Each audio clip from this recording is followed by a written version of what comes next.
Dumelang, my name is Griffiths. I am your Grootman in running. In today's video, I'm discussing two approaches that you can use to cover your weekly long run mileage. From the previous video, you can remember that I said a long run is anything that ranges from 20 to 35 to 40% of your weekly mileage. For example, if you are running 100 kilometers in a week, so your long run can be anything between 20 Ks to 40 kilometers. One approach is two halves, and the other approach is one chunk. When you're using two halves, you can start with your 15%, 15%, and then every week increase one day with 5% while you reduce the other day with 5%. For example, if you were doing 15 kilometers on a Saturday and 15 kilometers on a Sunday, in the following week, what you can do is you can reduce that 15 kilometers on Sunday by adding it to the 15 on the Saturday. This means that on a Saturday, you'll be doing the 20 kilometers, and then on Sunday, you'll do 10 kilometers. And then you can do the same in the following week until you are able to run that 30 kilometers in one weekend.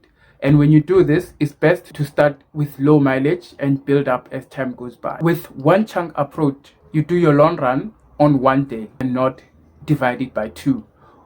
If you're planning to do a 30%, you need to start very low. Instead of starting right high up at 30%, start with 15% and then get to 20%, 25%, and eventually build up to 30%.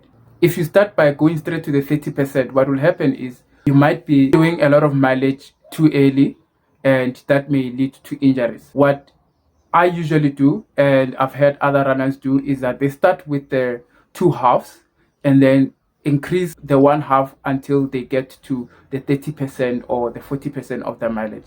The trick here is do your long run in the most comfortable way. If you're not as fit to cover all your 40% at one go, start with the two halves approach. And as time goes by, you build up enough to get to one chunk, and then you can have your long run on one day. And the best thing about having your long run in one day, then you can use the one day as rest. These are the two approaches that you can use to cover your long runs. And if you have any questions, drop them in the comment section. I'll be dropping content on running injuries, how you get them, how you can treat them, and how to avoid them.